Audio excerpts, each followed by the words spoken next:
Well, we welcome you to another installment of Joe and Josh Discuss. Today we are in Genesis, really chapter 49 for most of our discussion, but we do have a little more to say about chapter 48, verse 22. As Minister Joe gave me a challenge and asked me what that verse was referring to, I gave out my best guess without any preparation at the end of last time, and now we've had some time to do some research, so we'll probably begin with that. So Jacob has something to say, something to give to all of his children. And it's probably good to just reiterate that this is unique in the history of the Abrahamic patriarchs. Abraham didn't have a separate blessing to give to Ishmael. God blessed Ishmael. Abraham certainly gave some property to him. He gave him gifts along with his other children, but he didn't have a separate blessing prepared. And Isaac didn't have a separate blessing prepared for Esau, but when Esau begged for it, he did come up with something on the spot. Jacob comes into this very prepared to have something to give to each of his children. And that's what we're going to deal with. We talked about Joseph's blessing last time, and this time we'll talk about the rest of the children. So do you suppose, just to start off with a question, suppose on the donkey ride down to Egypt, he was thinking about this? Yeah, I wonder how long he prepared this. I mean, when we're going to get into it shortly, I don't think it doesn't sound like something he came up with on the spot. And it looks like a considerable amount of prayer and consideration went into it, because the Lord certainly confirms a number of the things he says and ensures that they're carried out in the future, hundreds of years from now. So I would say that this was a conversation he was having with the Lord. I'm not saying everything he says God ratifies entirely, but a lot of it he does. So I think this is really thought out and prayed out and thoughtfully considered. So before we get into 49, let's wrap up that conversation on verse 22 of chapter 48, which says, I now give to you, this is Jacob speaking to Joseph, I now give to you one portion more than to your brothers, the portion that I took from the hand of the Amorites with my sword and my bow. So we've done a little bit more research on that, and it actually is a much more interesting verse than we had even thought. Literally in the Hebrew, it says, I now give to you one shekel. And the word Shechem, which is a city in the land of Canaan, means shoulder. It's the Hebrew word for shoulder. And that's the word that's here. So he says to Joseph, I now give you one shekel more than to your brothers, the shekel that I took from the hand of the Amorites with my sword and my bow. So we did a little bit of research, and it sounds as though there are certainly historians that believe Jacob is here referring to Levi and Simeon's sacking of the city of Shechem without his knowledge and against his will, which left all the males in the city dead. Jacob may be saying that he then became the possessor of that city because of that act, and he's going to give it to Joseph. I think that is most likely myself, especially because this city does end up in the tribal allotment of one of Joseph's sons, in the tribal allotment of Manasseh. However, that's not universally agreed upon. Right? There's other articles where historians say because Jacob was so upset with Simeon and Levi about this, it's unlikely that he would claim ownership like this so positively. And so perhaps this verse is referring to an event that's not been preserved in the prophetic tradition of Israel, that does not occur in Genesis. I think I've got that right. Is that right, Minister Joe? Those are the two options we have before us. Yeah, I think you laid it out pretty well. I was thinking about, as you were explaining that, this idea of the shoulder. I've heard of the phrase that we stand on the shoulders of those that have come before us. Got that image in my mind when you were explaining that. I kind of wondered if the concept of those phrases that people make about you only have one leg to stand on kind of thing, and about this idea of having an extra footing, because Joseph doesn't really, you say that portion, that area was given to Joseph's descendants, right? And but I'm just using that visual or that idea of standing on the shoulder of the father. But one more older would be that idea. Yeah, and the fact that Jacob had possession of this land, I think there's some evidence in the narrative that he may have. I don't Mm-hmm. know if we recall this story, but when they decide to kill Joseph, well, first they decide to throw him in a cistern. There's talk about whether they should kill him, and then they decide to sell him into slavery, right? That starts the whole Joseph story in Egypt. When Jacob first sends Joseph out to go find his brothers on that occasion because they're out shepherding, Mm-hmm. Jacob sends him to Shechem, and he says, "Aren't your brothers shepherding in Shechem?" So that might be some evidence that Jacob has some control of that area. Of course, Joseph goes there and they're not in Shechem. They've moved on. Mm-hmm. And he gets directed, and then the story continues. But Jacob does believe at that time that they are shepherding their flocks in Shechem. That might be some evidence that Jacob had some control over that area. Even though Jacob doesn't settle there exactly, he may be exercising some kind of control. I still think it's the best way to read the passage is that he's referring to Simeon and Levi's attack of the city of Shechem, which also is connected with Jacob's purchasing of some land near that city where his burial Yeah, places are. right. And I'm guessing then that the sword and bow that he references are references to Simeon and Levi. Yeah, I can see how you would think that there was also the sword and bow are symbols of strength too as well. Right. Yeah, and violence. Yes, Yeah, power, authority. Yeah, right. It's up to our readers, I suppose, what argument they think is best and whether it makes sense to them. So we can't decide for you, but we can give yeah, you the evidence. yeah. It does seem a little bit conflicting when you consider about something that's an embarrassment to you. It would be almost in comparison to something we might experience, or where your kids do something and you're not so proud of them, but later on you brag about it. Well, I guess you could think of it that way, but I think of this as a punishment to Simeon and Levi because they conquered the city. It belonged to them, and he took it from them and gave it to Joseph. So I Uh, think this is a chastisement of what they did, and Joseph's extra portion. I think he's indicating that it's literally being taken from Simeon and Levi, who mm, will not get a tribal allotment. We're going to read about that later. It's almost as though this would have been their tribal allotment, what ends up being half tribe of Manasseh on the western side of the Jordan River. I think Jacob is saying here, I'm going to take from them the city they took by force and give it to you. I think it's a punishment. I don't see how some readers of the scriptures, some historians read this as positive and therefore couldn't be Shechem. I see this as a punishment, right. a The verse, punishment of Levi and Simeon specifically. yeah, Jacob says in Genesis 34:30. Then Jacob said to Simeon and Levi, you brought trouble on me, making me an odious to the inhabitants of the land, the Canaanites and the Pezerites. My numbers are few, and if they gather them against me and attack me, I shall be destroyed, both I and my house. They were acting in response to their sister being treated like a Right. harlot. Yeah. Well, I get the sense that Jacob is saying to Joseph, your birthright, as part of it, you're going to receive what Simeon and Levi took for themselves. They did it in my name, so it now belongs to me. I'm going to give it to you. Right.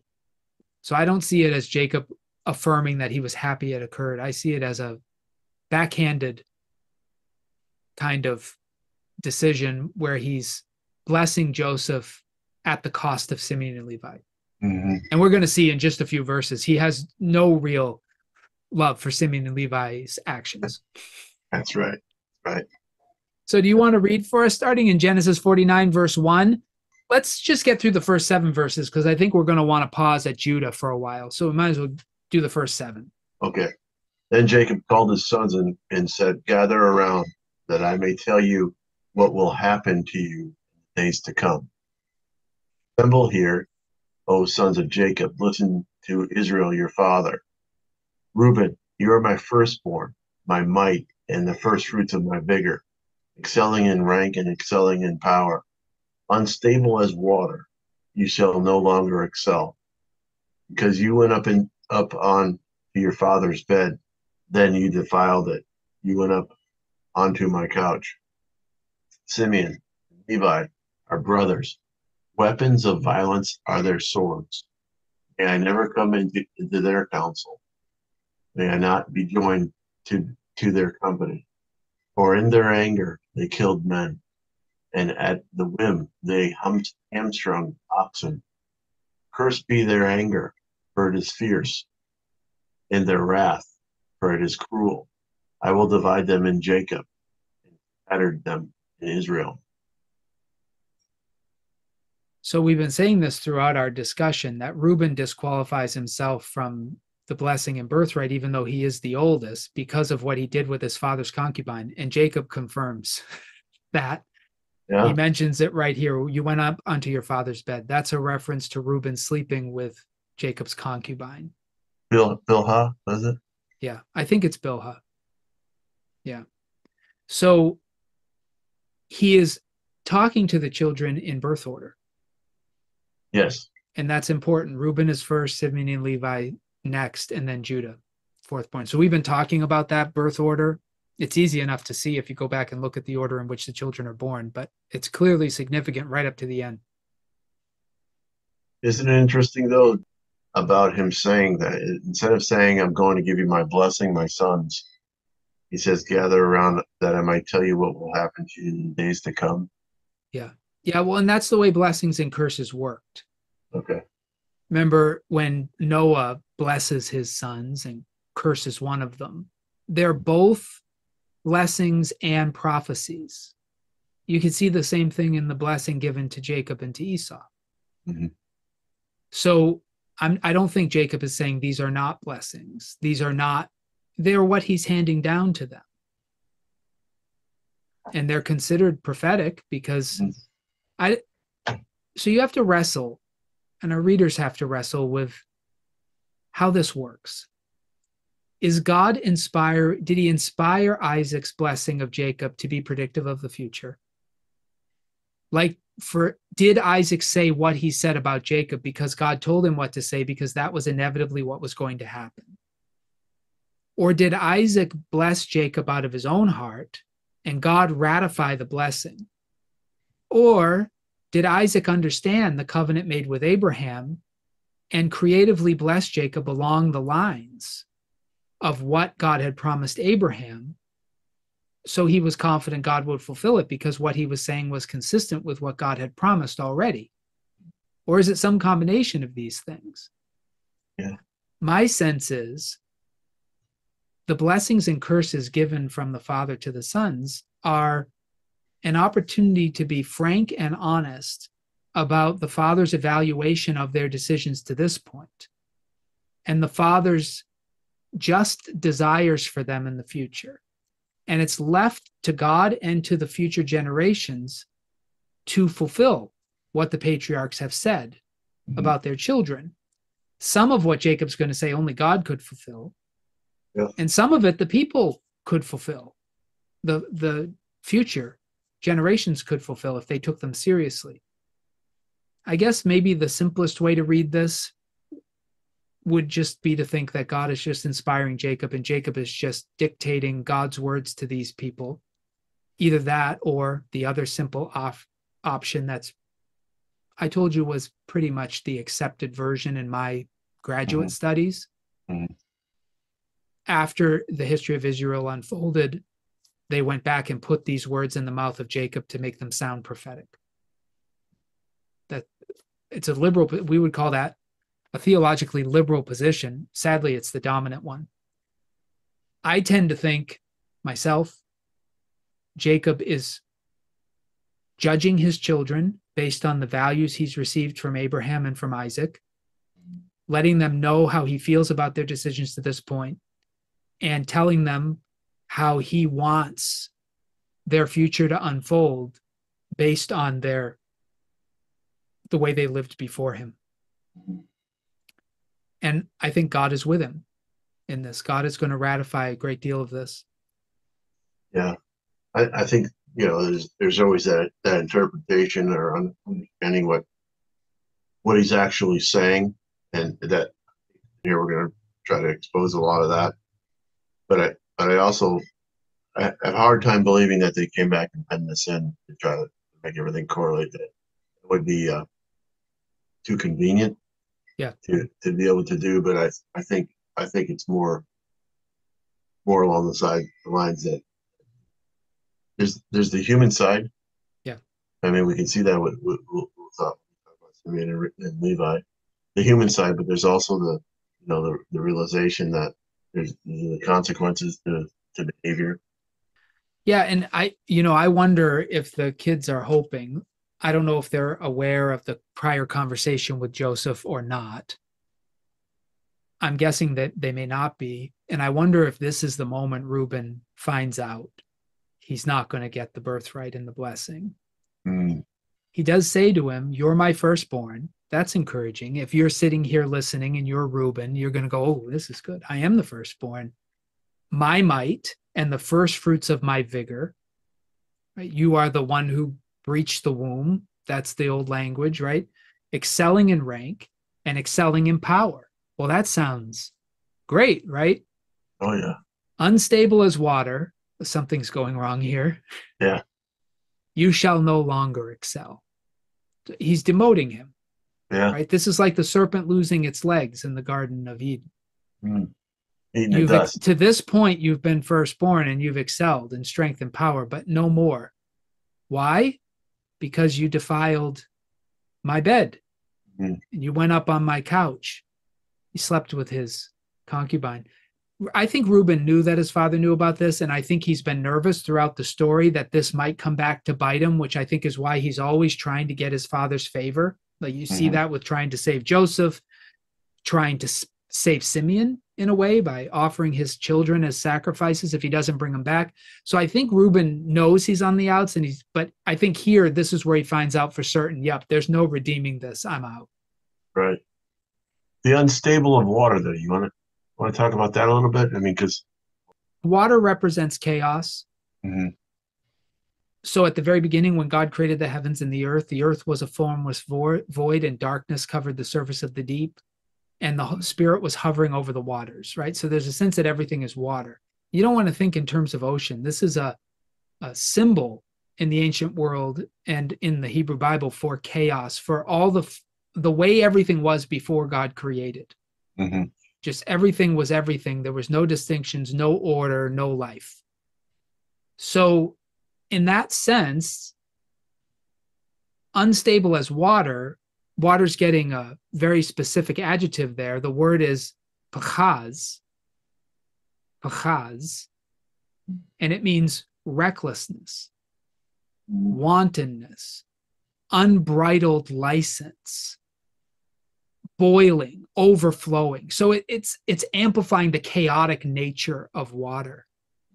So what I think Jacob is saying to Reuben is, even though you are firstborn, you are powerful, you're also unstable, uncontrollable, like the chaotic waters at the beginning, and you've broken the boundaries.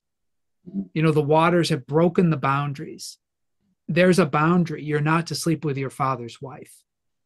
Right.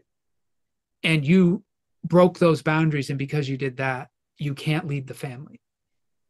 Right. In other words, could we say it was similar to the idea of the prodigal son, where we're taking your inheritance before the father was even dead? Is there a sense that here that Reuben was trying to usurp or supplant, which means Jacob's name actually means supplanter?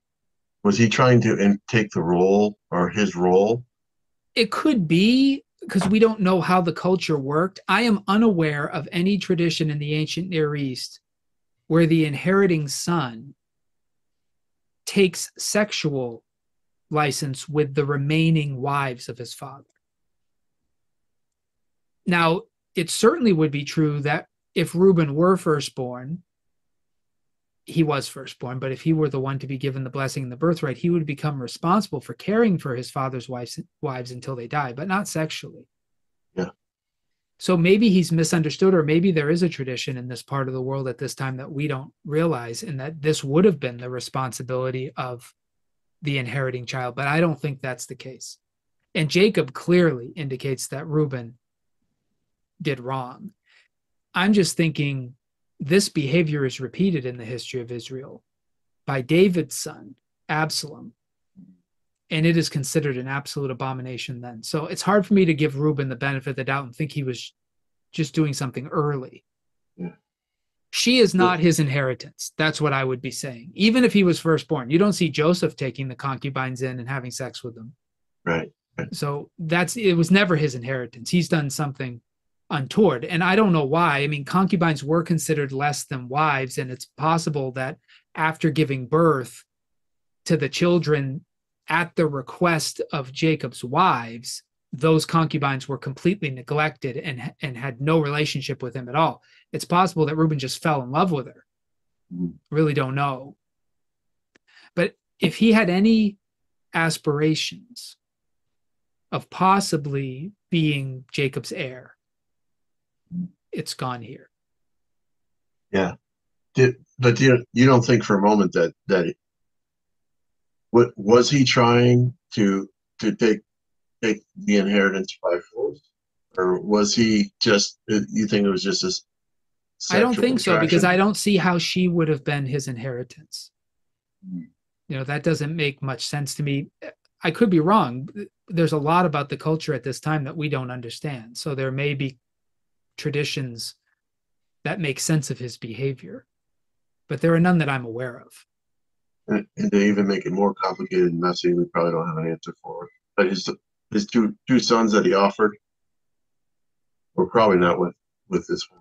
I wondered that at the time, because we're not told who the mothers of his children are. But if he did take his father's concubine as a wife, it's possible that his children might have come from her. That's just something we don't know. Right. We make that offer earlier, even more odious. Yes. Yeah. So Reuben he's really messed up his life in terms of the choices that he's made. We can see him trying to correct some of his mistakes, I think, with his treatment of Joseph and Simeon, but it doesn't work out for him.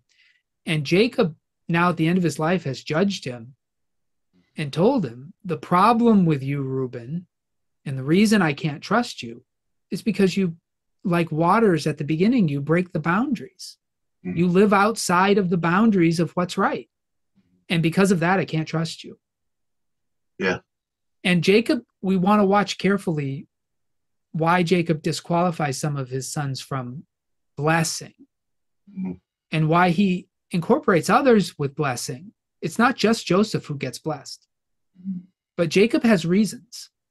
And the reason he disqualifies Reuben is because of Reuben's choices.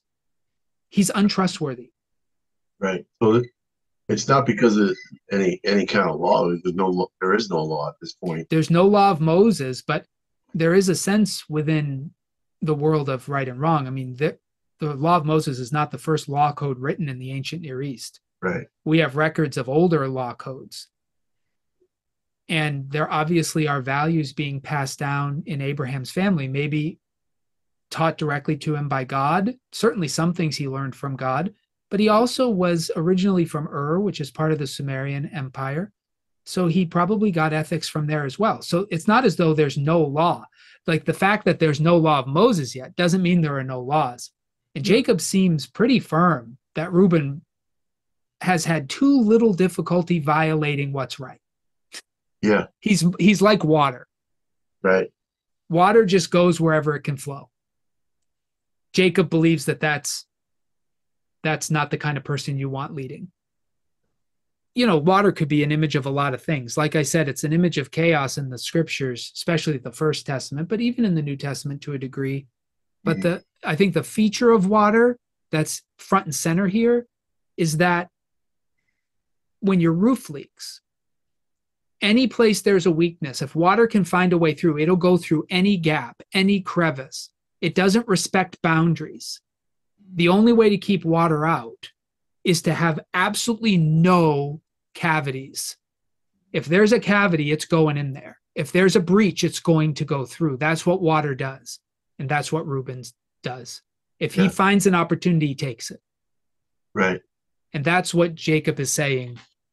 Yep. You're not takes advantage. Live that way if you want, but you're not leading my family. Right. Right. And then with Simeon and Levi, we've been talking so much about them. Yeah. And boy, if they thought, because Simeon is the second born, Levi the third. If they thought maybe they would be the heirs, right? This is a rude awakening, right? I mean, right. Imagine your father saying this to you. Weapons of violence are their swords. Maybe that doesn't sound so bad, especially if you're kind of proud people. Yeah. But then he says, may I never come into their counsel. May I not be joined to their company. For in their anger they killed men, and at their whim they hamstrung oxen. Cursed be their anger, for it's fierce, and their wrath, for it's cruel. So again, Jacob is laying down some values here. He is saying, whatever my family ends up inheriting, because God's already told him he's going to make him a nation. Yeah. I don't want you to be one of the tribes that has authority over a jurisdiction. I don't trust you. So he wants them divided. Whatever nation God's going to make, he wants to make sure that they're scattered, that they can't collude together. So that happens. Right. God fulfills this. Now, you could say the people of Israel fulfill it, which they do, but if we remember the stories in Joshua and at the end of Deuteronomy and into Joshua about how the tribes are allotted, they do it by casting lots. And when the lots are cast, the assumption there is that the Lord is controlling where those lots land. And Levi is set apart to be priests, which we know before they enter the land, so they don't get a tribal allotment. And Simeon is scattered in Judah. So what Jacob says here, absolutely fulfilled by God and by the Israelites in the settling of the land. They don't get to work together. And never in the history of Israel will you find that I can remember a Simeonite and a Levite colluding to do anything. Mm-hmm. Jacob guarantees it. Right. I was drawn to that line where it says that at their whim, they hamstrung oxen. I kind of thought about that for a little bit, and I got some graphics of what that might actually look like. And it basically renders the oxen useless. It would be like popping all the tires on your car or something like that. Right. Maybe not totally the same comparison.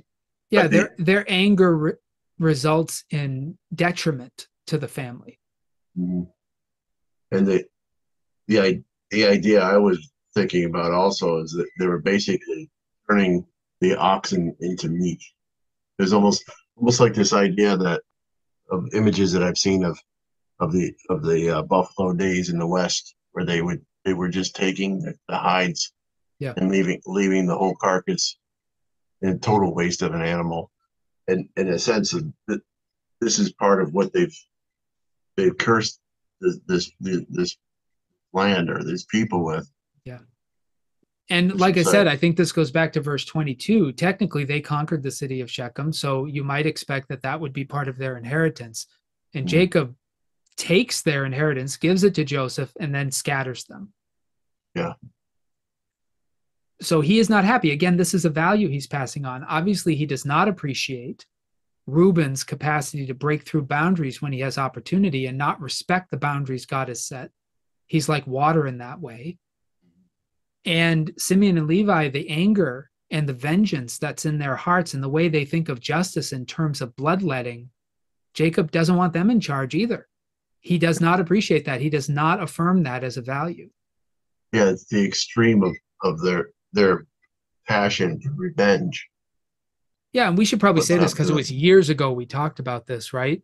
Yeah. The reason they did what they did to the Shechemites was not for personal gain. It was because the son of the king of Shechem raped their sister. And so in response to the rape of their sister, they went out and killed all the males in the city. That's putting it kindly.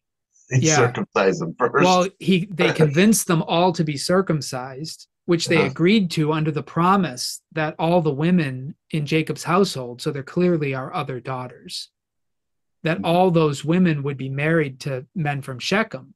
And because Jacob is very wealthy and powerful, that's like something the Shechemites want. If they can marry into this family, they also marry into the wealth. So Simeon and Levi convinced them, hey, we can't marry our daughters to your sons unless they're circumcised because we have this covenant. And so they all get circumcised. And while they're recovering, Simeon and Levi go in and kill them all. That's what Jacob's referring to. But mhm, they did that in retribution for what was done to their sister. mhm, So, under some people's logic, what they did was just, or at least understandable. mhm. But Jacob does not accept that logic at all. And Right. so, as a consequence of that decision, however justified they thought it was, Jacob's opinion is they should never be put in charge of anything again, which is interesting because God is going to put the Levites in charge of the sacrifices. And so you'd think that was a very high and prestigious position, and it is to a degree. But remember, the Levites, for the rest of their lives, are going to be responsible to sacrifice themselves to make atonement for the people. Mhm. Their whole life in Israel will be making sacrifices so the people are in right relationship with God. You could think of that as an honor, but I think we could also understand it as a type of punishment for what they did. Mhm. And this characteristic of the Levites jumping to violence actually repeats in the history of Israel because there's at least one occasion under Moses' leadership where the Levites volunteer to kill their brothers who sinned. So it's funny how the ethics of Levi are passed down in that family, even though Jacob condemns them. Yeah. There's like what 3,000 people were killed. Yeah.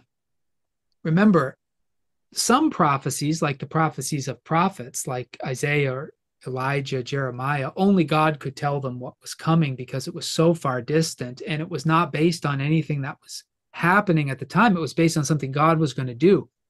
Jacob is he is setting the standards for the future in a way, Mhm. less than prophesying the future. But God is going to respect the boundaries that Jacob sets, not because he has to, but I think he does honor these boundaries and carries them out. Yeah, they're pretty important principles. Well, if you wanted to boil it down, the principle, this idea of fear and revenge Yeah. and cruelty are really are real here, and the idea that to take advantage of some situation. And to take a lesson from Jacob's evaluation of his sons, which we could read as Israel's condemnation of the decision making of Levi and Simeon, right? We should remember that when violence is done to us and something atrocious happens, like what happened with Dina, the instinct is to do worse to the people who hurt you than they even did to you, to respond with such violence that you will terrify all of your neighbors into never daring to do what these people did to you, right? That's what Levi and Simeon were doing. They were trying to instill fear into all the peoples of that region. By Mhm. slaughtering the Shechemites, they were putting everyone on notice. You rape one of ours, we slaughter all of yours. Like that was their protection, right? So the difficulty is that Jacob says, nope, that's not who we are. And we should remember that, even in contemporary politics, that the patriarch of Israel rejected that logic. Yeah, it would have been easy, I mean, to justify. I mean, Abraham Abraham took, fought the five kings. Is that correct? Uh, Yeah. Yep. and rescued Rescued the Lot. rescued the king of Sodom too. Mm-hmm. And so, I mean, could have been easy to say that, this is justifiable. But Very easy to say. You can understand how their minds were working, but Jacob makes no bones about it. This is right, not who we are, and you are not going to have any leadership in my future kingdom because of these ethics. yep, And yeah, so we should be reminded of that. absolutely, We don't absolutely, we don't persuade people to righteousness by fear. Jacob did not see their logic that by slaughtering Shechem, they would be protecting the rest of the women from the rest of the nations. Jacob did not buy that. right. To add on as well, those women that were spared, that didn't die with their husbands in Shechem, Yeah. were more than likely destitute. Yeah. Or the Israelites had to take care of them afterwards, which may have happened. I suspect that is what happened, which is why I believe Jacob was taking care of the Shechemites afterwards. And that's why he was running the city. I suspect that. And Jacob says to Levi and Simeon, this is back when it originally happened. Mm-hmm. You've made me an odor to the people of the land. And what Jacob realizes, which is supremely wise, Levi and Simeon might have said, we'll make everybody afraid of us. We're going to come after these people with such vengeance, people will be afraid to mess with us. That's probably their logic. But Jacob says, you don't understand. They're greater than us. There's more of them than us. They're more likely to gather together to wipe us out if we respond this way. That's just foolishness. The smaller can never make the greater afraid of them. And Jacob is so wise in that. He believes Simeon and Levi are just stupid. Mm-hmm. Like their logic may be one thing, but it's just not realistic. And so the curse is that they don't get tribal allotments. Neither of them. They don't get states in the country. Mm-hmm. They end up being at the whims of others. Right. Levi is responsible to God, and that's great until they go wrong and God takes them out. Right. They get personally punished, and Simeon is under the jurisdiction of Judah. Right. And that's pretty much the last time we hear about Dinah. That's the last time, I think. Yeah. So we'll move on to Judah here, because we might be led to believe at this point that Jacob's not going to have anything nice to say about anybody but Joseph. But that's not the case, right? Yeah. You want to read his words to Judah? We'll just do Yeah. Judah because Judah is so significant. Judah, your brothers shall praise you. Your hand shall be on the neck of your enemies. Your father's sons shall bow down before you. Judah is like a lion's whelp from the prey, my son. You have gone up. He crouches down. He stretches out like a lion, like a lioness who dares to rouse him up. The scepter shall not depart from Judah, nor the ruler's staff from between his feet, until tribute comes to him, and the obedience of the people is his. Binding his foal to the vine, and his donkey's colt to the choice vine.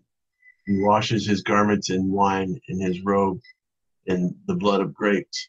His eyes are darker than wine, and his teeth are whiter than milk. Got a lot to say about Judah. Yeah. So there are a couple things that Jacob includes here that I wonder. I had told you some time ago that I took a class in my undergrad by an English professor who was reading Genesis, Exodus, and Luke as narratives, like looking for narrative themes and repeated patterns and so on, the way that you would dissect and study a fiction book. And it's not because he thought it was fiction, but he thought it was a useful technique because the Hebrews recorded their histories in the form of stories. So he thought you should read them as a story. And one of the things he noticed in that class is Jacob's discussion of Judah as a lion. Right? Judah is a lion's whelp. From the prey, my son, you've gone up. And my professor wondered if that was a veiled reference to Joseph's supposed death, being torn apart by wild animals. It seems that by this point, Jacob has put two and two together, and he's somewhat figured out that it was most likely Judah who came up with the idea. And we know he did. Yeah, yeah.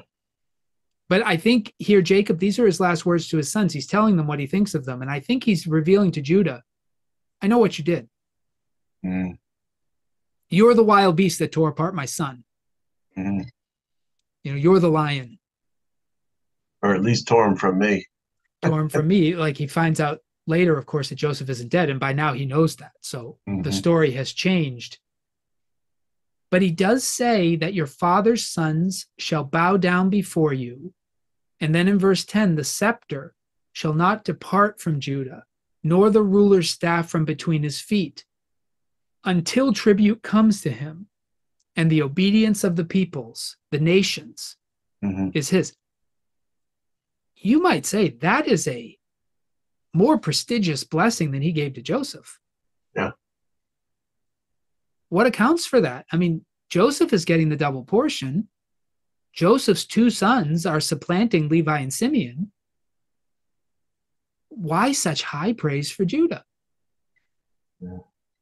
Well, he knows something we don't know. Well, that's a possibility, is that it's simply prophetic. But I think it's more than that. I suspect that what Judah was willing to do for Benjamin to save the family, and the fact that he carried it out, that he was true to his word. And perhaps Jacob has heard the story from Joseph of Judah's plea for Benjamin's life. I think Jacob's opinion of Judah has dramatically improved. Yeah. To the point that he is not afraid to put him in jurisdiction. I mean, it's going to be a nation. Mm-hmm. So he tasks Joseph, if we pay attention to last week, he gives Joseph the blessing and the birthright, and he passes down the covenantal promises to him. And he says that the name of the Lord will be known through his children. So he passes on the Abrahamic covenant to Joseph, but he passes on the power and the leadership to Judah. And that makes sense because Jacob has two heirs, the firstborn of Rachel and the firstborn of Leah. Yeah, there you go. And he's already said Reuben's disqualified himself. Simeon and Levi, I wouldn't trust them with taking out the garbage on a windy day. And so Judah's the heir of Leah. And I think Jacob has blessed them both for leadership. Mm. And this becomes ridiculous in terms of its prophetic ability. And I think this has to do with God affirming his words. Yeah. And the scepter, of course, Judah becomes the tribe that David is taken from. And so the kingship of Israel comes from the tribe of Judah until the split of the north and the south. Jesus is descended from the line of Judah. So the scepter truly never departs from them. And then this binding his foal to a vine, his donkey's colt to the choice vine. He washes his garments. And I mean, boy, that sounds like what happens to Jesus, like events from the life of Jesus, almost specifically. I've already kind of teased out how I think this is more than just Jacob prophesying out of his mind, just saying things that God tells him to say that are just prophecies of the future. I think this is tied to the actual history that they've experienced. If I'm right about that, just do a thought project with me. What in the life of Jacob and Judah would say, binding his foal to the vine, his donkey's colt to the choice vine, he washes his garments in wine and his robe in the blood of grapes. His eyes are darker than wine, his teeth are whiter than milk. What does that have to do with what we've been reading? I know you could just say it's a prophecy of the Messiah. Okay, but Jacob is saying this. It must relate to events in their life together. Yeah, I think of the foal. The foal would be the offspring to the vine, so that would be connected to the family tree. The offspring to the family tree. Was it David who came in on a donkey, or was he on a mule? Well, it's a mule, but it's technically a mule. It's Jesus who rides in on a donkey. but a mule is the foal of a donkey and a horse, Yeah. right? So, But it's Solomon that writes it, doesn't it? It's not David, is it? yeah, it's Solomon. This becomes a Davidic kingly thing to do, maybe because of this prophecy. It may be because of this prophecy that they inhabit that behavior. It may be because this is what Jacob said, but I'm still wondering what in their life together brought this image up for him. I don't know, but this again to me might be a veiled reference to Judah's seizing of the coat of many colors, slaughtering the animal and smearing it with blood, and then returning it to Jacob, and then smiling at him, like lying through his teeth to him about Joseph. So I think there's a mix in Judah's blessing, and I think that's what he's referring to here. I think he's talking about the fact that Judah has taken white garments and he has smeared them with wine, which I think is a symbol of blood. And yet his teeth, he's two people. He's plotting and violent like a lion, and yet he's sacrificial and humble like a leader. And so I think, to my reading, Jacob is both blessing and cursing Judah. He's giving him the birthright, the blessing that's deserved because he's the eldest of Leah. He's giving him the authority to rule because he's come to earn his trust, but he's also subtly saying, you have a foible here, Judah, that you shouldn't forget. You are a lion's whelp, and violence comes easily to you. And you have no problem staining your garments with the blood of grapes, which I think is with blood. So there's something, a caution, I think. That's my sense of it, that there's a caution to Judah from Jacob. That's my sense. Yeah. I wonder what part of the eyes that he's talking about. Bloodshot Yeah, eyes or yeah, I don't know either. So that word for dark also refers to dullness. So it's often used for the glassy-eyed look when a person's drunk. Oh, yeah. So there might be the idea of drunk with wine, which is, again, a metaphor in the Bible for being drunk with violence, with blood, with self-indulgence. So I think there's a warning here. Judah has risen above his past and has demonstrated himself to be worthy of receiving the scepter on Leah's side of the family, which is what Jacob gives him. But I think there's a veiled warning here. I don't know, the teeth whiter than milk may also be negative, but we haven't translated it, and a lot of the culture is lost to us. I tend to take that as positive, but it may not be. Yeah. And it's interesting how this gets played out because, of course, David is a man of blood. You remember God says that of him. When David wants to build the temple for God in Jerusalem, God prohibits him from doing it and says, because you're a man of blood. There's a sense in which David is a man of violence as well. And in that way, he has fallen prey a bit to Judah's foible, which is powerful, leader, self-sacrificial, humble before God and before his father, and yet a lion's whelp who tears the prey. Be careful, I think, is what, and David isn't careful, and he uses his violence to murder the husband of a woman he commits adultery with, which is very similar to Judah's sin with Tamar and the prostitution and all of that. So David in some ways embodies the best and worst of Judah, which I think Jacob highlights in this, that Judah has some positives, but he's got some negatives. That's my sense. And of course, Jesus is able to redeem all of this because Right. he takes both the strengths and the weaknesses of Judah and he redeems them.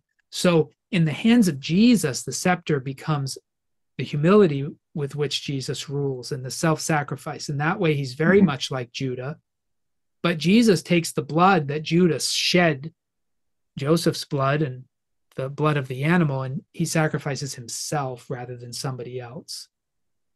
And Jesus bathes his robes in wine by taking on the vengeance of God on himself. And he purifies by his own self-sacrifice. So Jesus takes all these images that I think Jacob means to be warnings and blessings to Judah, and Jesus redeems them all. The good and the bad. I think Jacob is saying these things not because he's just fallen into a prophetic frenzy and he's just saying things he doesn't understand. I think these are all based on his experiences. Yeah, I would tend to agree with you on that. And I kind of wonder if it being the passing down from Reuben, Simeon, Levi to Judah, the similarity of Joseph's dream of everyone bowing down to them. I think he's trying to give him the blessing because of the things that he has done aren't necessarily as personally offensive to Jacob as what Reuben, Simeon, and Levi have done. I mean, there's some strong words here. He says, your hand shall be on the neck of your enemies. That usually means you're going to have a good grip on those around you. That kind of parallelism or parallel with Joseph, I think, is important. The lion. It is interesting, though. It shows that ability to be top of the, king of the jungle.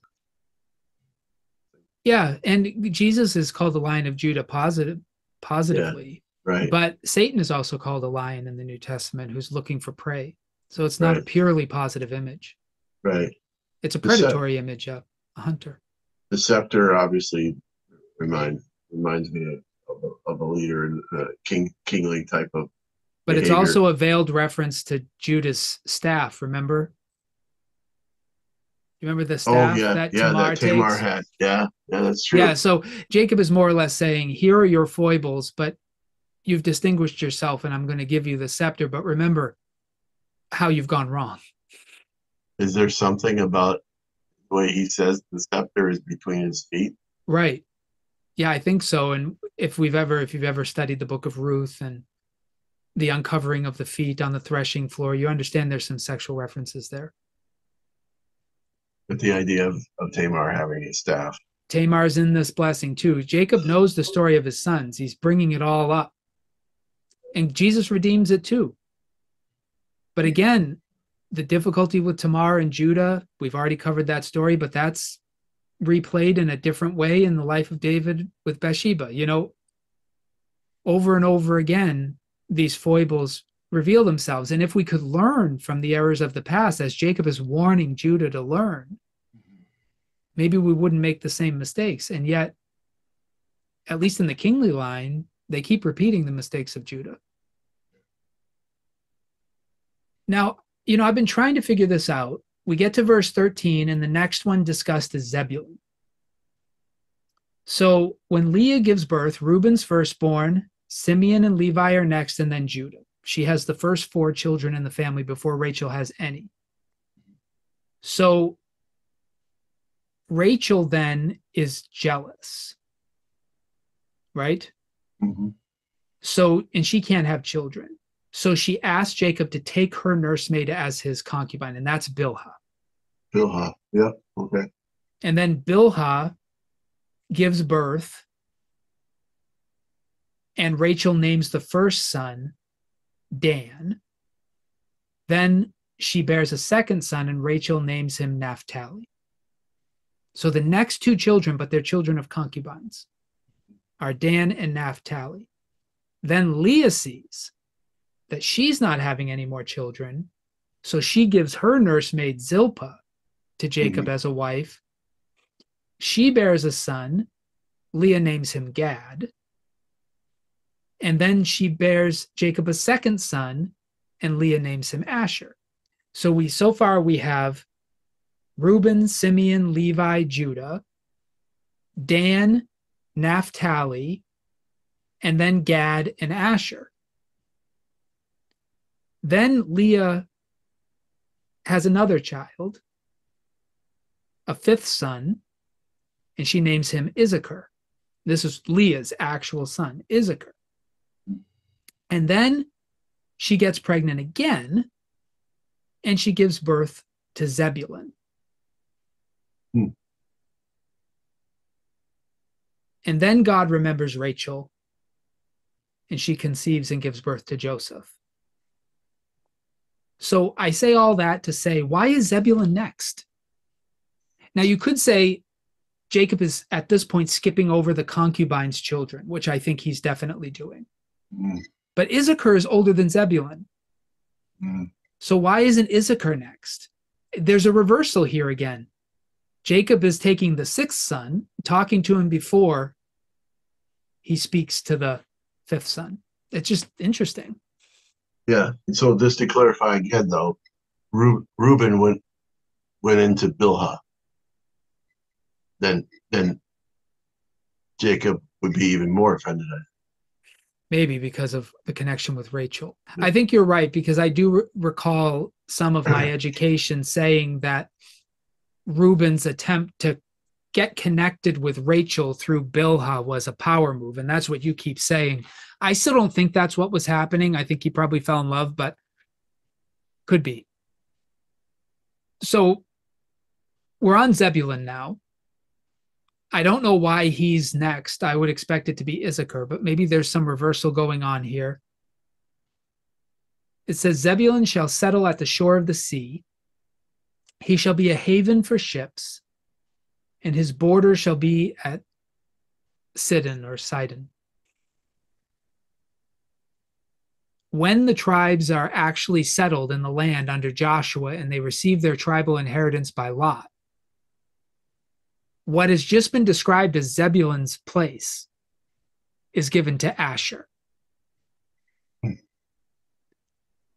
Zebulun ends up be totally landlocked, sandwiched between Asher and Naphtali, just north of Issachar. And so what Jacob says here does not come true.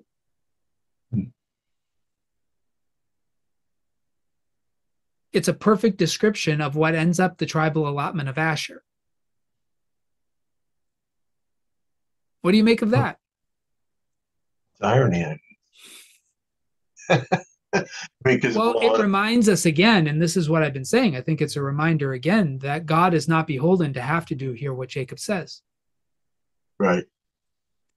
And Jacob is inclined to deal with his sons of his actual wives first,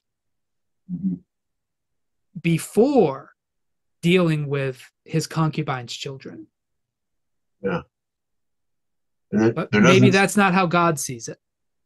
Well, it's also that, something that is kind of nebulous in a statement compared to what was just said about Judah in comparison to Reuben, or even, it doesn't seem like a lot there.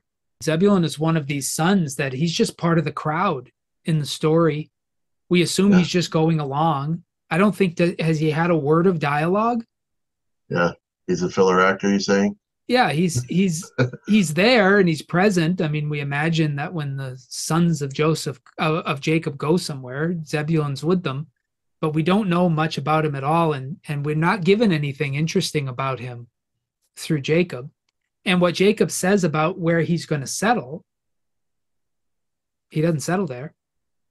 Right. And if unless those ideas, that phrase, he shall be a haven for ships and border with Sidon, has some other implications that maybe it does, but that's a perfect description of Asher's tribal allotment, whose border is Sidon. It's on the ocean and it's near a port. Right. So I don't know. This might be one of those moments where God disagrees with Jacob.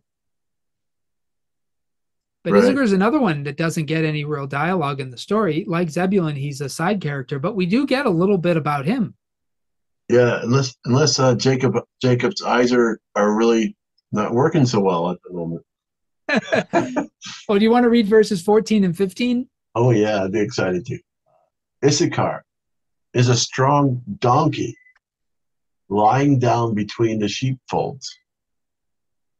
He saw that a resting place was good and the land was pleasant, so he bowed his shoulder to the burden and became a slave at forced labor.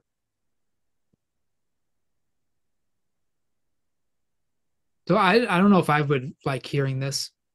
No, not really. We don't know much about Issachar. I don't think he's had any dialogue that I can recall.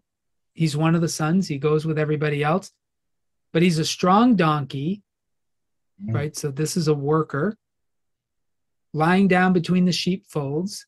He saw that a resting place was good and that the land was pleasant. He's more or less saying, right, he's going to settle in a land where he's made a slave. Yeah, pretty much. That's tough. Sounds like he's calling him a dumb donkey. Yeah, his tribal or allotment in the future, when they cast lots and God distributes the land under Joshua, he's going to be south of Zebulun and Naphtali, north of one of the tribes of Manasseh. All of the northern tribes end up slaves of the Assyrians, so I guess that's true. But this is a strange thing for Jacob to say about Issachar. What do you make of it? yeah, I mean, well, the at first, like we said with Reuben, it seems like a strong donkey is a good image, but yet it's not making wise decisions here. Is this one of the tribes that said potentially that said to the rest of the Israelites, we want to stay on this side of the Jordan? No, No. Issachar's on the western side. So Okay. the eastern tribes that stay east of the Jordan, one of the tribes of Manasseh, Gad, and Reuben. Okay. They're the ones who want to stay. I've grown some respect for donkeys. I've heard that they're really good for protectors. Farmers are using them even more than dogs now. I heard, Yeah. but this is not a good image here. I think. It's not, but it's very accurate. Where we just said Zebulun seems almost inaccurate to where he ends up. Issachar seems right. He's sandwiched between different tribes and seems to be at their whim. Especially Joseph's tribes of Manasseh and Ephraim. All of these tribes that end up settled in the north, Asher, Zebulun, Issachar, Naphtali, they ended up getting conscripted into battles by Ephraim and Manasseh over and over again throughout the history. So it's not surprising here, but the sense is here Issachar finds a place that he takes as a good and safe place, and it ends up being a place where he's enslaved. Right. So maybe there's another principle here that we could probably. Something about Issachar that Jacob is revealing, I would guess, is that he doesn't have good discernment where he lays his head. Bad judgment. Yeah. Grass always looks greener on the other side. But he's a hard worker. Yeah. I'm guessing that this is a son that Jacob saw as a real laborer among his children. And every now and again you see a child and you say the child's a hard worker, but he's never going to work for himself. He's always going to work for other people. Yeah. He's not a leader. Right. And I think that's what he's saying to Issachar. You're a hard worker and you're always going to be working for other people. Yeah. And I don't know if that ends up being true of the tribe of Issachar or not. We know very little about them. Right. Now we're going to move to the children of one of the children of Rachel's concubine, of Rachel's maidservant, I believe. Yeah, not both of them, because Naphtali's the other one. But okay. he's gonna deal with Dan next. Mm. And the word Dan, his name comes from the word for judge. So okay. So there's a play on words here. The judge will judge. Yep. And then Dan shall be a snake by the roadside, a viper along the path that bites the horse's heels, so that its riders fall back. And I don't know if does 18 go with that. I wait for your salvation, O Lord. Where does that come from? It sounds like an interjection. Mm-hmm. It may be a break. After, I don't know why Dan gets the distinction of all of the concubine's children of being put first. But I see that as a break myself, and that's certainly the way the translators have thought of it, because it's got its own verse and it's separated. Mm-hmm. Mm-hmm. But it is strange. Yeah. So Dan is an interesting tribe. Originally, he's allotted space between Ephraim and Judah along the coast. But when the tribes actually try to settle the land, they can't. Dan can't settle that area. The peoples are too powerful and he can't displace them. So the tribe moves north. Mm-hmm. So it's an interesting one. Dan shall be a snake by the roadside, a viper along the path that bites the horse's heels so that its rider falls backwards. What do you think Jacob is saying about Dan? No, that's kind of weird. It sounds like he's a kind of a heel grasper, and there's a reaction to it. He is going to judge his people and apparently lie in wait for them. Hmm. The only reference to a viper biting at something's heels is all the way back in Genesis 3, when it says, I will put enmity, God is saying to the serpent, I will put enmity between you and the woman and between your offspring and hers. He will crush your head and you will bite his heel. Somehow that seems to be the imagery that Jacob is recalling for the tribe of Dan. So my sense is here, and I don't know what Jacob knows about Dan, but if I had to guess, I would say Dan is a tease. And I would guess that Jacob is saying, you're going to be a tester of your brothers. Their response to you is going to be a judgment, either for or against them. Because tease is test, right? Right. Yeah. Yeah. One of the notes in here says that the word snake there is that's the garden analogy. That's what you just said, right? It's the same word for serpent in the garden, nachash. Yeah. Yeah. So I think he's an instigator. He judges them by tempting them. And that does happen. Yeah. In the history. But remember, Jacob's speaking to his sons. Mm-hmm. And I think we've all had children that test the mettle of their siblings. Yeah. Yeah. And I think that's Dan. Right. Yeah. So the vocal of the 18, that's a pause. Oh, Lord have mercy. Right.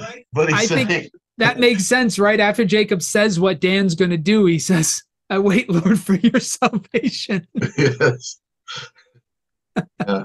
Lord have mercy on him. But he's definitely, for one reason or another, recalling the Garden of Eden imagery with the tribe of Dan. And some of that does play out in the future. But again, the question would be like, well, how do you know that the characteristics of these individual children are going to be passed down in their family lines? And the answer is, right, people tend to pass down their values. Mm-hmm. So these distinctive qualities of these patriarchs end up becoming part of the ethics of their tribes. Yeah. Because if you pass down the stories, you also pass down the values, right? So I'm guessing that's what's happening. Now, I called these blessings, and I know you're questioning me now, Minister Joe, like, I don't know how many of these are blessings, really. Yeah. Yeah. Judah's included some blessing. Right. And Zebulun sounds fine. But most of these don't sound like blessings. They wouldn't sound like what you'd want to hear. Yeah, you wouldn't say these, I don't think you'd be quoting these to your kids. Yeah. So the next child listed when we're actually reading the narrative of Jacob's children is Naphtali. But he's skipped. Instead, we go to Leah's maidservant Zilpah's firstborn, Gad. So Jacob may actually be revealing the order in which these children were born. Maybe, but I don't know. I don't know the logic of why he's going from one to the next. this is like Zebulun. We don't get a lot, but his is worse. Yeah. Yeah. Gad shall be raided by raiders, but he shall raid at their heels. So Gad's going to be under assault, but he's going to give as good as he gets, I guess. I mean, I guess that's kind of a blessing that he's not completely helpless like Issachar. Yeah.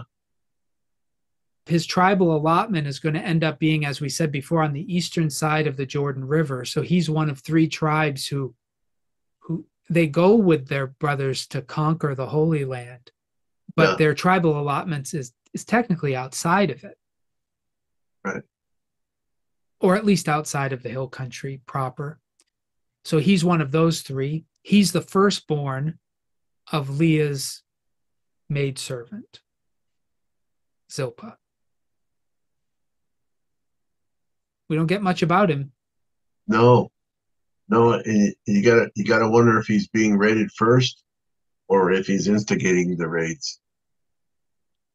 His name means good fortune, Oh, and it doesn't sound like this is much good fortune. no. No, usually rating is pretty bad. And we're still skipping Naphtali, who is the second born of Rachel's maidservant Bilhah. And we're going right to the second born of Leah's maidservant Zilpah, Asher. And Asher's name means something like happy. Do you want to read Asher's words? Yeah, sure. Asher's food shall be rich, and he shall provide royal delicacies. So he's the cook. He's the pastry chef.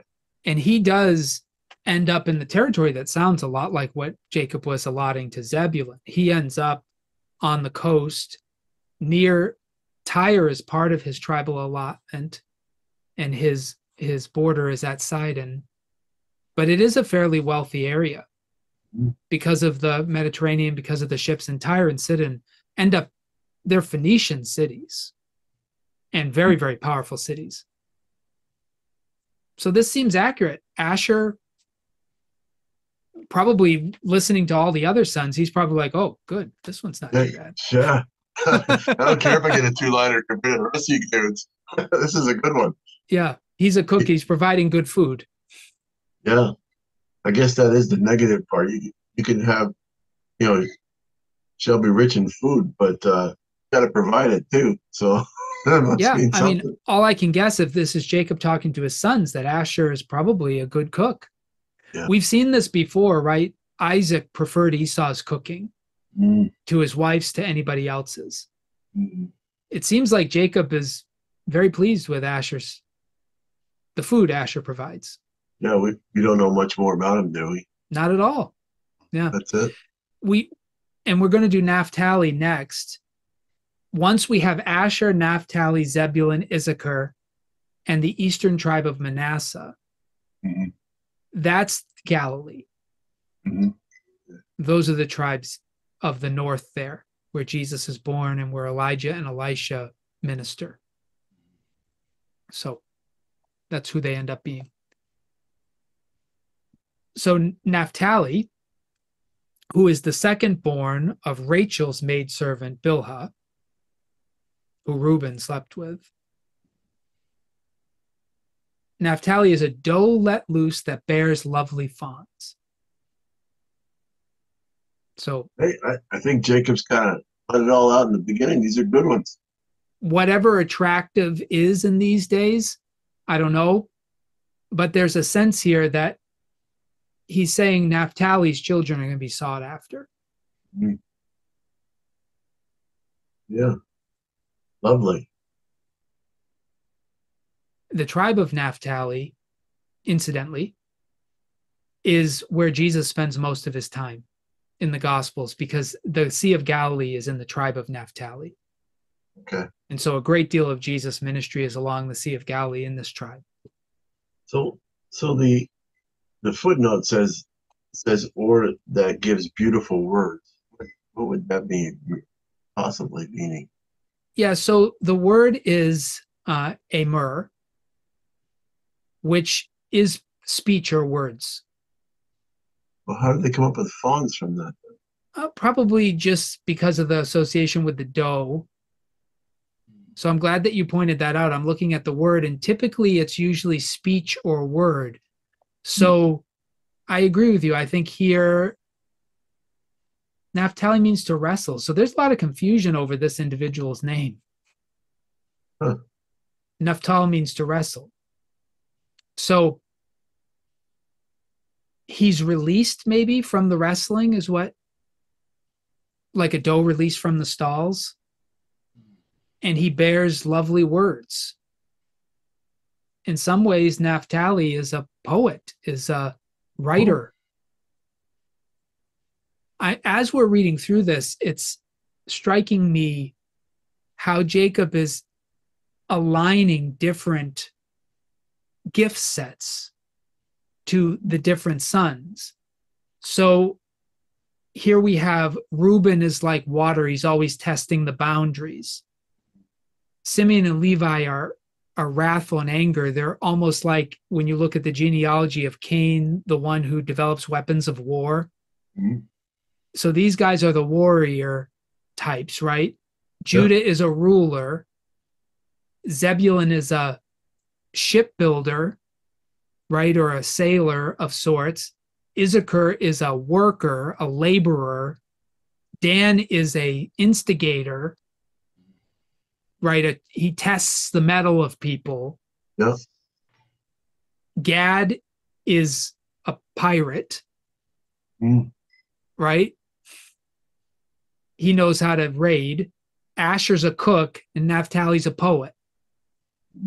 So he's almost distributing the gifts that are known among nations to various of his sons. Like, these are all things you would find in every nation, and he's assigning them to different sons. Yeah, or the idea Naphtali could be the conveyor of written. Right. Maybe Naphtali was required to write down the word. Maybe he was the what do they call that? The stenographer. Yeah. Yeah. The English doesn't help. That's the problem. When people read these things, they're like, "What? You know, where are they getting that from?" Yeah, because it is confusing how to translate it. But anyway, then he does deal with Joseph, who he's already talked with. Let's see how Joseph's. You think Joseph is going to be negative? There's not one thing you can say bad about him. Right? You want to read Joseph's? Yeah, sure. Joseph is a fruitful bough by a spring. His branches run over the wall. The archers fiercely attacked him. They shot at him and pressed him hard. Yet his bow remained taut. His arms were made agile by the hands of the mighty one of Jacob, by the name of the shepherd, the rock of Israel, by the God of your father, who will help you, by the Almighty, who will bless you with blessings from heaven above, blessings of the deep that lies beneath, blessings of the breast and of the womb. The blessing of your father are stronger than the blessings of the eternal mountains, the bounties of the everlasting hills. May they be on the head of Joseph, on the brow of him who was set apart from his brothers. Woo. He loves them. It's good to be Joseph. Good to be Joseph. Who are the archers? They're his brothers, right? They're Potiphar. They're all of those who have tried to attack Joseph. The Midianites, the Israelites. But he's been held fast by the shepherd, which is what Jacob has called God earlier, the rock of Israel. So he sees in Joseph's life that he's been assaulted continually, but the Lord has protected him, has established him, and has strengthened him. And so he prays that these blessings would continue in Joseph's family and that he would always stand apart from his brothers. It's interesting, though, for those who want to argue this is prophetic. it doesn't seem very prophetic, because this may be what Jacob wants for Joseph, but this is definitely not the future fate of the tribes of Ephraim and Manasseh. Right. In fact, Judah receives this blessing Mm-hmm. more so than the others. But they all end up losing the kingdom. And I think they still bring us back to the position that they're currently in, living in the present, is still recognizing that the only reason why they exist is because Joseph Was was, Joseph, right? yeah, was in Yeah. that situation. Yeah. But I think he's talking them up quite a bit because of where they're at. Yeah, exactly. I mean, this is as far as Jacob can see. He's testifying for the future about what God has already done in the past with Joseph. And he's praying that that will continue. And it certainly could have continued Mm-hmm. had Joseph's children and descendants remained faithful as he was. Yeah. But that is not what the future holds. So again, I still see Jacob as looking at who he knows his sons to be and blessing them in accordance with the qualities he sees in them for the future. Right. But that doesn't necessarily mean this is going to come true, pitch perfect. Right. You know, it's not a prophecy so much as it's a father blessing his children. Right. So we've already dealt with Joseph pretty extensively last week, so we won't spend a lot of time on him here. And I think they're pretty straightforward. What Jacob is in front of his brothers, giving him the blessing and the birthright. Right. One of the things that it's probably not the place to point it out, but have you noticed though that what Jacob experienced with just the plain dialogue between Isaac and Jacob, just the dialogue, the discussion, it's more of a narrative, communicative. There is absolutely no response No. here at all. Nothing like, but Dad, you don't remember that time I brought you in and that nice lamb and took care of you? No complaining, Nothing. no affirmation. They're silent. This is Jacob's last will and testament. There's still a little bit of that background fear, you think? Yeah, you see this similar to Isaac. He doesn't speak back to Abraham very much, Mm-hmm. but Isaac's children take advantage of him. But you get a sense here that Jacob, in his son's eyes, is quite powerful, and they have quite a lot of respect for him, and they let him talk. This Mm-hmm. is Jacob's no Isaac. Mm-hmm. He's a little more like Abraham. Mm-hmm. I mean, what he says goes. It's true. It's true. Yeah. Yeah. Well, here we have Benjamin. We finally get to Benjamin and Joseph, obviously, who are Rachel's first and second born, the only two children she has. She dies in childbirth to Benjamin. Right. And there's a bit of what we might call a chiastic structure here, where Leah's natural born children are at the front and Rachel's at the end. And that might be a deliberate organization, because that's a feature of Hebrew writing. So maybe that's deliberate. But we end here with Benjamin, who is the last born. Right. Benjamin is a ravenous wolf, in the morning devouring the prey, and at evening dividing the spoil. Now, we don't know anything about Benjamin. He seemed like a pawn, right? Didn't we talk about that? He just Oh seems to yeah. be going along. Oh yeah. Not a word. But apparently, in Jacob's mind, there's more to him than we were aware. Right. The way they threw him around or talked about him or protected him, that I think he's just a little lily white-handed little boy. The words Jacob has for him sound a little similar to what he had to say about Judah, Mm. and a little Simeon and Levi. Yeah.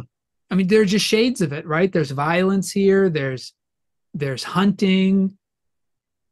A wolf is a wild animal. Ravenous, though. I mean, it almost sounds. Is there a better word for that? Yeah, ravenous in the sense that he's a tearing, rending, plucking. That's what the word means. So it's something that would like tear apart. Yeah. Where's this coming from?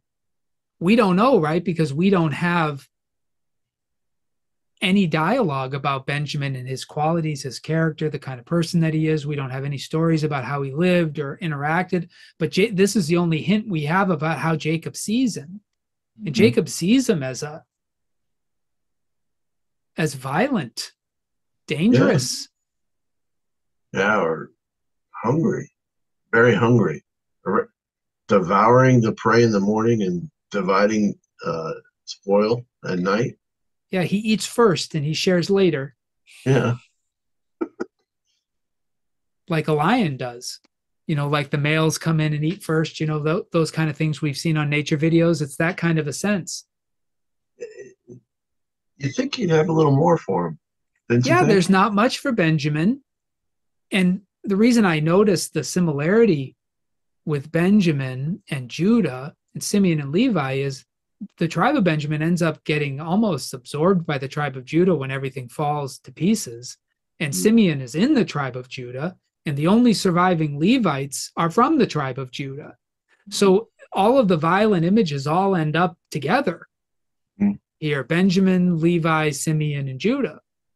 And they all Yeah, have very similar qualities here. So, yeah, Benjamin ends up like when David has his great warriors, his fighting men, a disproportionate number are from the tribe of Benjamin. They're all left handed. So, yeah, but Benjamin is known as a warrior nation. wasn't there a point there where they were almost extinct though? In the time of the judges, they're almost wiped out because they become almost as evil as Sodom and Gomorrah, one of their cities. And rather than handing that city over for judgment, they say they're going to defend it. And they're almost wiped out. Yeah.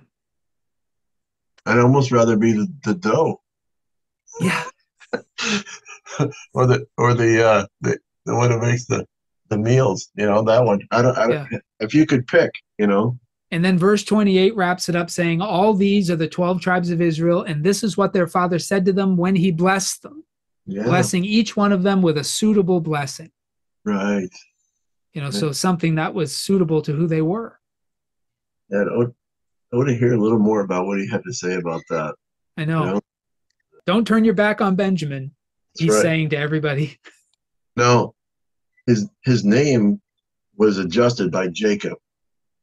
Rachel called him something else, the son of my suffering, or something like that. Yeah, and Jacob changes it to son of my right hand, so my Yeah, strength. yeah. So what an interesting last words. I think we need to wrap up. And for me, and then I'll let you have the final word, but for me, I tend not to read these, as you can tell, as just simple prophecies where Jacob is being inspired by God to just say things that end up becoming true in the future.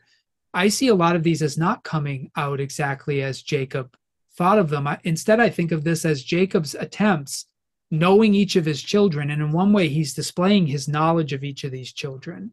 Yeah. And it's also clear that he knows some of the older ones better than he knows the younger ones. And he certainly knows the older of sons of his wives better than he knows the sons of his concubines. So you can tell based on how much he says about them, how involved he's been with them, I would think. Yeah. And so the older kids, definitely he knows more about them and he's able to say more specific things. The younger ones, he's a little vaguer on his understanding, but he does know them.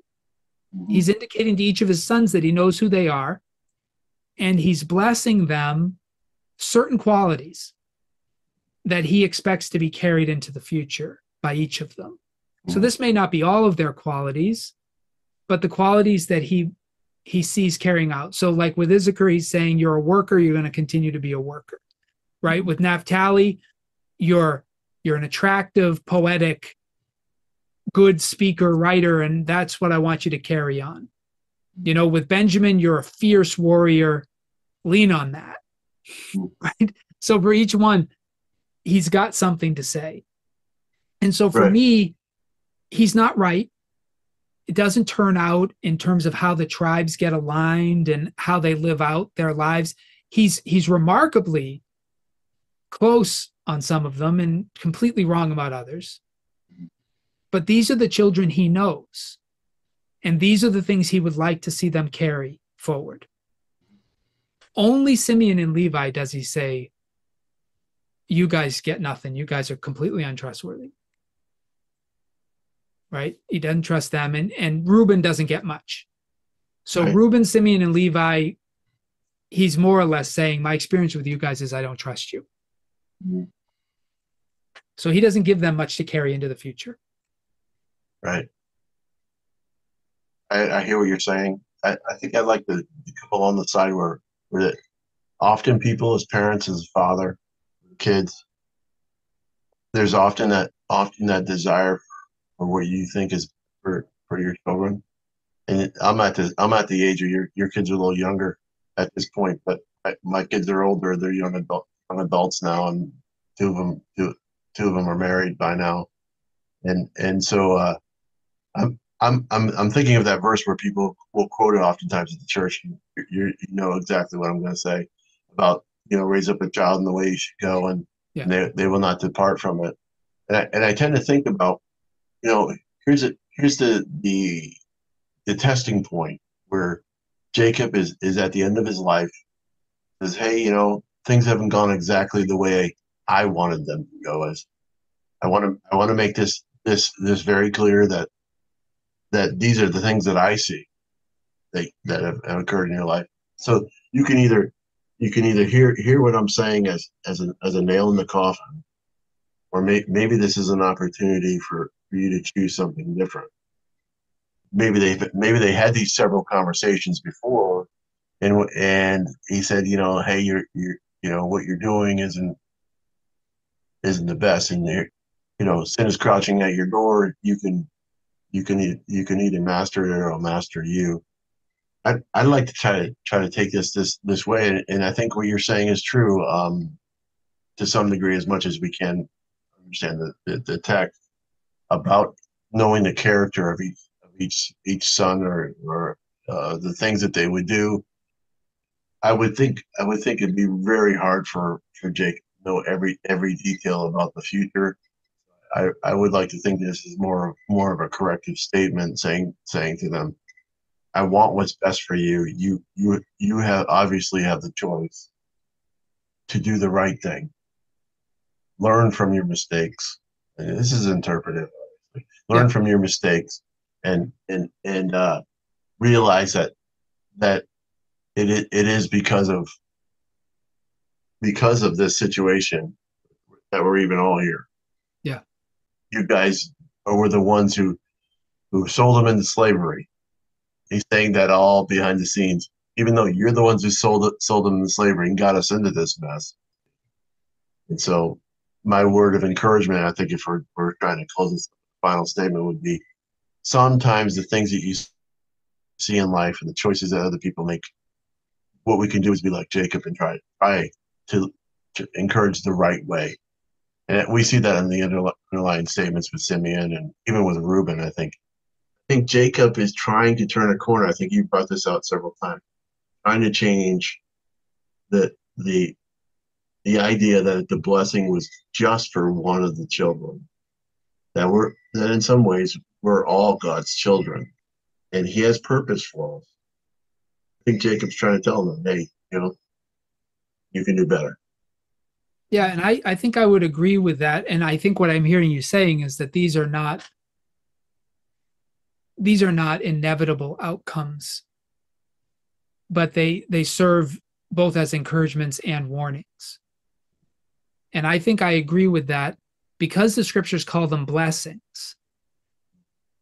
I'm apt to read them as Jacob pointing out qualities that could be harnessed for good. Even though they have been used for bad, they could be harnessed for good. So, with Levi and Simeon, for instance, your thirst for justice is not necessarily bad, and your penchant towards violence could be used to a good end, but it also makes you not trustworthy. So keep the good, but don't put yourself in positions to make decisions like you did before because you're not right. So I agree with you. In hearing this, they all are given some kind of encouragement along with chastisement, right? Both of those things are present. So I would agree. If hearing this, they should learn from it. But my sense is that he is pointing out qualities that are blessings, even if they've been used for evil, like Reuben's, like water pressing the boundaries. That is not always a bad thing, but it's become a bad thing in his life. So it's an encouragement and a warning. So I think we're saying the same thing in a slightly different way. Right. Yeah, and of course the brothers probably heard, like most kids do, the negatives in this, because once their father dies, we'll see they expect Joseph to maybe punish them. And that probably was amplified here when they hear the glowing report of Joseph and a lot of strong statements against them. So, what you mean to say and what your children hear can be two different things. Yeah. The air in the room was probably just a little. Yeah, it was a little thick for sure. Well, thank you, Minister Joe, for joining me for this conversation. It's not every day you talk through a text like this. Right. I hope that our guesses and attempts to interpret this have been helpful. And of course, we're just starting a conversation. All of us have to wrestle with these texts. And if you're inclined to think of this more as prophecy, okay, there are plenty of commentators that would agree with you. And you just have to figure out how each of these things prophetically reveal the future of each of the tribes. But for myself, I'm very comfortable thinking this as a father's last words of honesty with his sons, trying to give them positive encouragements while not holding back any criticism of the bad decisions they've made and how these character traits can go wrong and have gone wrong for them. I would encourage your listeners to understand that I feel as a father that I want to be a blessing and bless my children or young adult children now, and to remember that part of what it means to do our roles as fathers and leaders of the family, to encourage the best. I used to tell my kids every day when they went to school, I'd tell them, do your best today. Yeah. It wasn't like they had to be better than everybody else. It meant bring out the best in them. Yeah. And where you've made mistakes, don't throw out everything about yourself. Sometimes our strengths lead us into sin. So let's course correct and let's use the gifts God has given for better purposes. Right. And I think that would be probably Jacob's intended hope that they would hear. Right. And they preserved his words and they handed them down and have preserved them to this day. So, but at the very least, we can say he did know his children. He attempted to craft words that were consistent with who they were and were fatherly judgments and advice and blessings all wrapped up into one. And maybe each of us should take time to prepare similar words for our children in our passing, that they might be encouraged and warned at the same time. Yeah, I would also say a caveat there is that don't wait till you're about to die. Yeah. You may want to encourage. Yeah. And I think what I appreciate about Jacob is that these are deeply personal words to his children about their life together and about what he would like to see and what he wasn't pleased with. It's a family conversation here at the end, and Jacob is taking time for each of his children. That was not something that his ancestors had prepared in advance to do. Mm-hmm. But Jacob is, and I appreciate that. Yeah. There's the investment. You need to be thinking about this instead of being reactionary. Right. Well, thank you, Minister Joe. We'll pick up next week at verse 29 of chapter 49, which is the death of Jacob and then some of the aftermath.